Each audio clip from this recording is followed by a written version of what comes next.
So you're worried, not because you'll be in a house full of vampires, but because you think they want to prove you. Welcome to Watch Mojo, and for this list, we'll be looking at the most telling instances of those involved in a movie getting candid about the poor quality of the project while it was still in promotion. The last thing any director needs is you, of all people, to stick up for us. Number 10, Jennifer Lawrence, Mother. He didn't just stumble on us. He's a crazy fan. I know. Excuse me? Darren Aronofsky's Mother divided audience as a surreal, ultra-violent allegory condemning religion. Not even star Jennifer Lawrence knew what to make of it.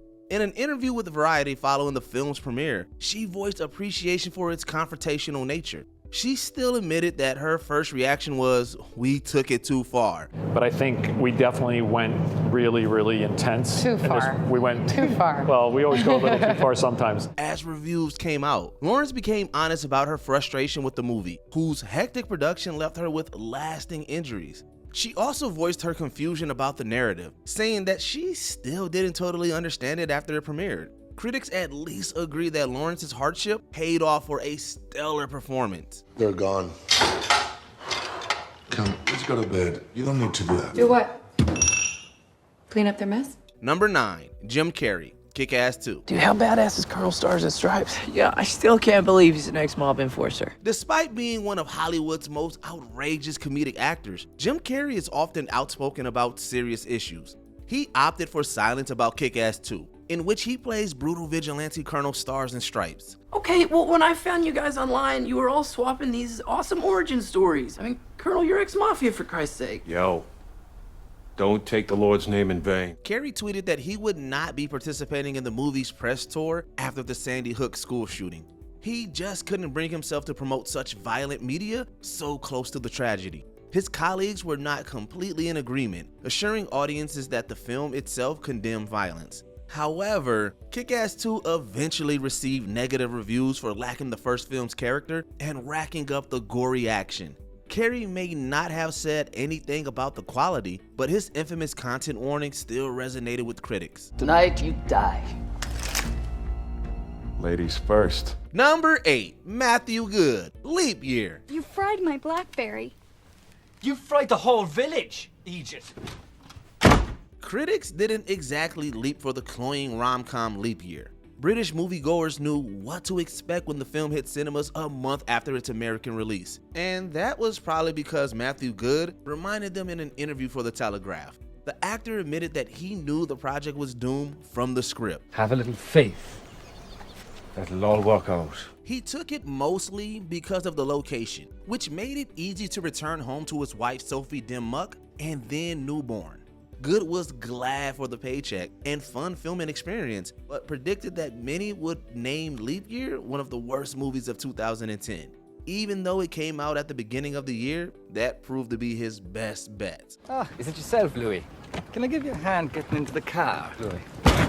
Name to the suitcase. Use a crackpot. Number 7, Matt U. Kasovitz, Babylon AD. Go to the train. We need to catch it. Come on. Matt U. Kasovitz built a strong following with his elevated French thrillers, particularly the masterpiece La Haine. Still, he's never been quiet about his degrading experiences in Hollywood. As much as he hated working on Gothica, he couldn't wait to disown Babylon AD. Something's not making sense.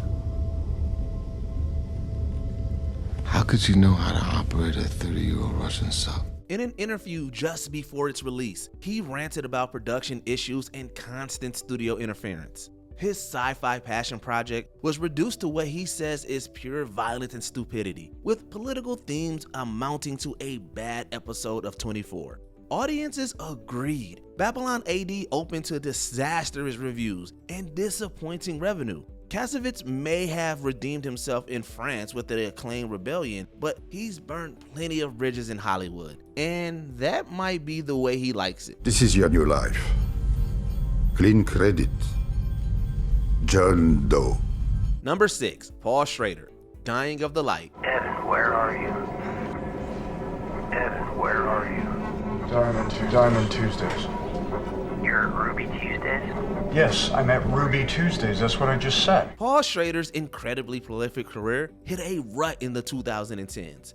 The espionage thriller Dying of the Light especially struck viewers as cheap and uninspired. Schrader defended himself on Facebook 2 months before the movie's release, condemning the producers for taking control of the final cut to create a generic, disjointed mess. The post also featured photos of Schrader and colleagues wearing t-shirts printed with the contract clause demanding that they not criticize the film during its promotion. What do you propose? I would like to set up a task force, establish Benir's whereabouts, extract him, and have him return to the United States for trial. But the defiance didn't end there. In 2018, Schrader leaked his director's cut on torrent platforms.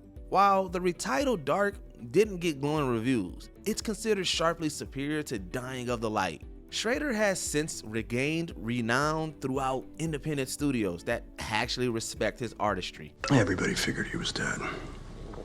I had my doubts. Number 5, Brad Pitt, The Devil's Own. Killing's gotta stop, Frankie. And you'll have to kill to stop it. Gets a bit complicated, doesn't it? The sluggish IRA melodrama The Devil's Own seemed to lack direction. In a promotional interview for Newsweek, Brad Pitt told the critics just how right they were. He revealed that a promising script was scrapped at the last minute, leading to drastic rewrites and improvisation during production. I guess I say the word peace, but at the end of the day, all they want is surrender. He angrily described it as the most irresponsible bit of filmmaking he had ever seen. Years later, Pitt admitted that he came around on The Devil's Own despite the lost potential. At the time, though, he nearly cost Columbia Pictures a fortune in promos by attempting to quit the crumbling project. There's no telling how much he cost them by warning audiences of the mess they were in for. Don't look for happy endings, Tom. It's not an American story. It's an Irish one. Number 4, Robert Pattinson, The Twilight Saga. I know what you are. Say it. The Twilight Saga was one of the most popular and polarizing film franchises of its era. Some stars later admitted to quietly joining the bandwagon of hate. Robert Pattinson, on the other hand, has been quite vocal about his disdain for the story since the beginning, and made quite the habit of publicly bad-mouthing the film series with each installment. But I think I am a judgmental and cynical person who would just mindlessly hate it without ever having seen anything. This, mingled with on-set tension, almost got him fired. But his and Edward Cullen's mutual popularity forced him to stay to the bitter end. Afterwards, the reluctant heartthrob rose to become one of today's most respected actors. Pattinson now gives credit to Twilight for helping make that possible. But some series haters still consider his brutal outspokenness an early sign of his good taste. I'm amazed. He ran away from human blood mid-hunt. Even mature vampires have problems with that. Number 3, Josh Trank, Fantastic Four. Victor, don't do this! There is no Victor.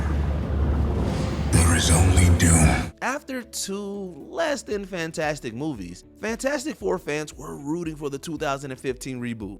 Josh Trank's low-budget superhero hit Chronicle raised those hopes. Then the director dashed them. On the eve of the movie's release, Trank responded to early negative reviews with a tweet claiming that his original vision was much better than the final cut. The post was quickly deleted, but screen grabs went viral. I'm going to fix this. You can't fix this. Even with greater critical panning, it was estimated that this one tweet costed $10 million of the movie's disastrous revenue. The scandal also imploded Trank's professional and personal life. Still, he continues to publicly mourn a Fantastic Four that was grittier than the dull and generic finished product. Victor, we're not gods. We're just people. And we are stronger together than we are apart. Number 2, Jim Sheridan, Daniel Craig, and Rachel Weisz, Dreamhouse. I'm not Willie Tintin.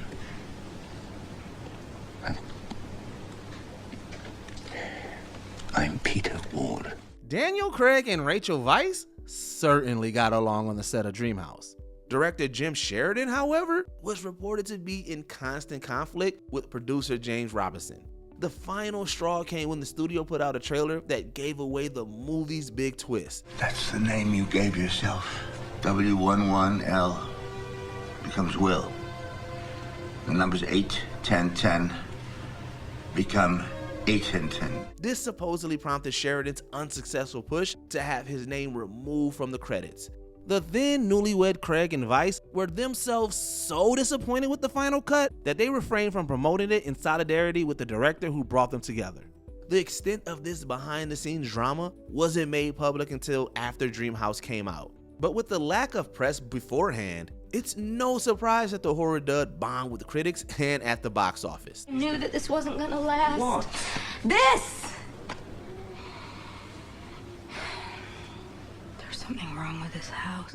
Before we continue, be sure to subscribe to our channel and ring the bell to get notified about our latest videos. You have the option to be notified for occasional videos or all of them. If you're on your phone, make sure you go into your settings and switch on notifications. Number 1. Arthur Hiller, an Alan Smithy film, Burn Hollywood Burn. Please, James, I beg you, my name's on this movie. Well, you know what? Take your name off it. You can use Alan Smithy. Oh, I am Alan Smithy. Yeah, you and hundreds of others. 4 years, Alan Smithy was Hollywood's mandatory pseudonym for directors who didn't want their names attached to dissatisfying projects. Some notable examples you'll be able to spot the name include 1990's Catchfire and 1992's Maniac Cop 3, Badge of Silence. Such bureaucracy was the subject of the mockumentary Burn Hollywood Burn, in which a filmmaker actually named Alan Smithy's struggles to disown a movie. It's worse than Showgirls.